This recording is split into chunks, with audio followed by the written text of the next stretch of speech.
Napoleon বলেছিলেন, আমাকে একটা শিক্ষিত মা দাও, তাহলে আমি তোমাকে একটা শিক্ষিত জাতি উপহার দিব। জানি না এই কথাটা কতটুকু সত্য।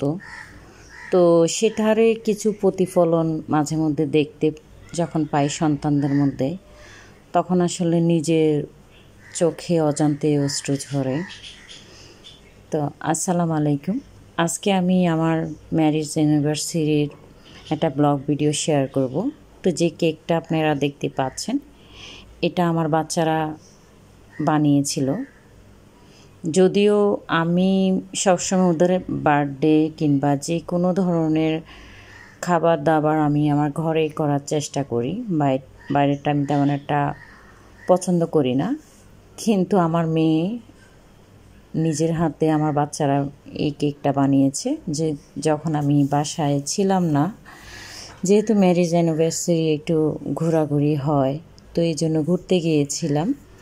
তো তখনই এসে দেখি তারা আমাকে এত বড় একটা বিগ সারপ্রাইজ, যেটা দেখে আমি খুব অবাক হয়ে গেছি। তো যাই হোক, তো আমি আমার সেই ঘোরাঘুরির ভিডিওটাই আপনাদের সাথে একটু শেয়ার করব। আসলে কি, আমরা যারা মেয়েরা আমাদের নিজস্ব কোনো চাহিদা যখন বাচ্চা হয়ে যায় তখন আর থাকে না। আপনি মানেন আর না মানেন, এটাই হলো বাস্তব সত্য কথা।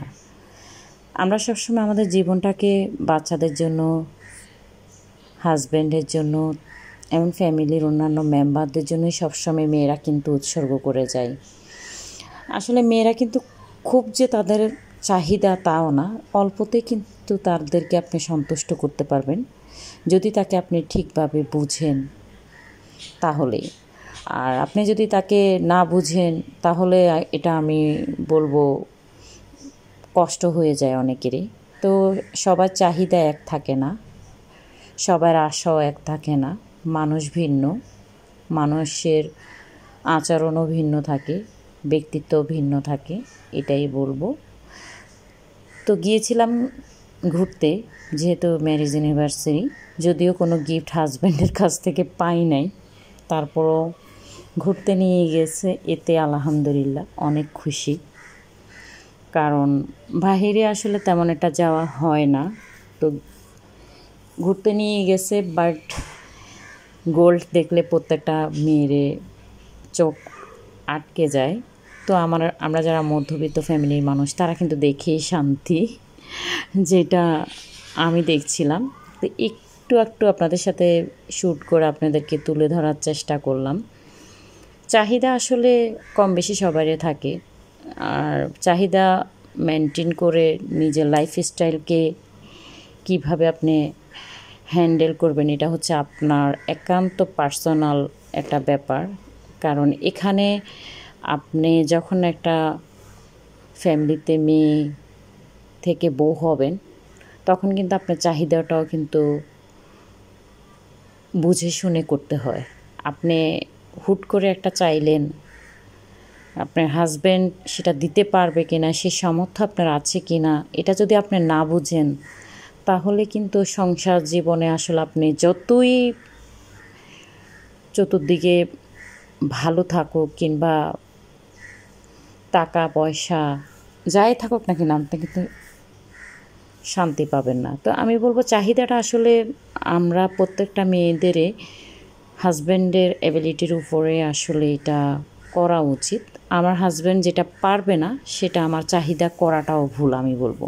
কেন আমি চাহিদা করব যেটা তার সাধ্যের বাহিরে? কারণ মেয়েরা আসলে একটা পুরুষকে যেমন বিয়ের পরে তার যে অনেস্ট বলতে পারেন, যে সততা, এটা কিন্তু অনেক সময় মেয়েদের কারণেই কিন্তু পুরুষরা ধ্বংস হয়ে যায়, আবার মেয়েদের কারণে তাদের কিন্তু উন্নতিটা, ডেভেলপটা হয়, এটা আমরা সবাই জানি। তো এই জন্য আমি প্রত্যেকটা আপুদেরকে বলবো যে যারাই ম্যারিড পারসন, অবশ্যই যখন কোনো কিছু চাইবেন, চাহিদা করবেন, অবশ্যই হাজব্যান্ডের আপনাকে সেইটা দেওয়ার মতো অ্যাবিলিটি আছে কি না সেটা বুঝে শুনেই করবেন, না হলে আপনি কষ্ট পাবেন আমি বলবো। তো কষ্ট পেলে কিন্তু এতে কিন্তু আপনারই লস আমি বলবো বেলা শেষে। কারণ আমরা আমাদের হাজব্যান্ডের চাহিদা অনুযায়ী চলা এটা আমাদের বলতে পারেন যুগের পর যুগ এভাবে চলে যাচ্ছে। ভাইরে আমরা অনেক ভালো আছি, যে এখন যেভাবে আছি আলহামদুলিল্লাহ বলে নিজেরা এটাকে করব, এটাই আমি সবাইকে বলবো। তো যাই হোক, অনেকের হয়তো আমার কথাগুলো ভালো লাগতে পারে, অনেকের হয়তো ভালো নাও লাগতে পারে, তারপরও কিছুটা বলা। বাহিরে যেহেতু ঘুরতে আসছি, একটু একটু খাওয়া দাওয়া তো করেছি, যদিও গিফট পাই নাই, তাতে আমার কোনো আফসোসও নাই। তো এই জন্যেই বলবো, আর ভালোবাসা না থাকলে আসলে আপনি রাজার হালে থাকলেও আপনি কিন্তু শান্তি পাবেন না ওখানে। আর অল্পের মধ্যে সন্তুষ্ট থাকলে আপনার কুঁড়ের ঘরের রাস্তাতেও কিন্তু আপনি শান্তিতে ঘুমাতে পারবেন নিশ্চিন্তে। আপনি দেখেন একটা কোটিপতি কিন্তু মানে তার অনেক টাকা আছে, আপনি যে চেক করে দেখেন সে কিন্তু রাত্রে ঘুমাতে পারে না। কিন্তু যার টাকা নাই, যার পয়সা নাই, সে কিন্তু যেখানে মানে শুইতেছে সেখানে ঘুমিয়ে পড়ছে, কারণ তার কোনো টেনশন নাই। কোটিপতির অনেক টেনশন, টাকা পয়সা গাড়ি বাড়ি এগুলো কীভাবে সে সেভ করে রাখবে, কীভাবে করবে। কিন্তু একজন মধ্যবিত্ত বলেন, একজন গরিব বলেন, এরা কিন্তু তাদের সম্পদ না থাকলে কিন্তু তারা কিন্তু এগুলার টেনশন করেও না। যেমন আমি বলবো, আমি পার্সোনালি আমি এইসব নিয়ে টেনশন করি না, কারণ আমার কোনো সম্পদ নাই, তাতে আমার কোনো আফসোসও নাই। আর আমি কোনো টেনশন আসলে এগুলো নিয়ে করিও না। যতটুকু পারি বাচ্চাদেরকে হাজবেন্ডকে রেখে চেষ্টা করি চলার, কারণ হাজব্যান্ড আর বাচ্চাকে আপনি যদি খুশি রাখতে পারেন তাহলে এর চেয়ে আমরা মেয়েরাই এতে কিন্তু ভালো থাকি আমি বলবো। কারণ আমি আমার হাজব্যান্ড যে পাশের মানুষটা, তাকে যদি আমি না বুঝি, কিংবা আমার বাচ্চার এটা যদি আমি না বুঝি, তাহলে আমি দুনিয়ার কোথাও গিয়ে কিন্তু আমি শান্তি পাবো না। তো এটা অলওয়েজ সব মেয়েরাই করে আমি বলবো, তো করা উচিত। অনেকে আছে মারা কাজ করে বাহিরে, পারে না ওভাবে টেক কেয়ার করতে, কিংবা হাজব্যান্ডকেও ওভাবে করতে পারে না। তো যতটুকুই পারেন চেষ্টা করবেন তাদের চাহিদা অনুযায়ী চলা, এটাই বলবো। আমিও চেষ্টা করি সবসময়। তো মধ্যবিত্ত ঘরে আসলে যারাই থাকে, আমি মনে করি যারা গরিব তারা কিন্তু সবার আগে জান্নাতে ঢুকবে, এটা মহান আল্লাহ বলে দিয়েছেন। তো আমি আসলে ওই সম্পদ, ওই টাকা পয়সা চাই না যেটা দিয়ে আমি আমার আল্লাহকে ভুলে যাব।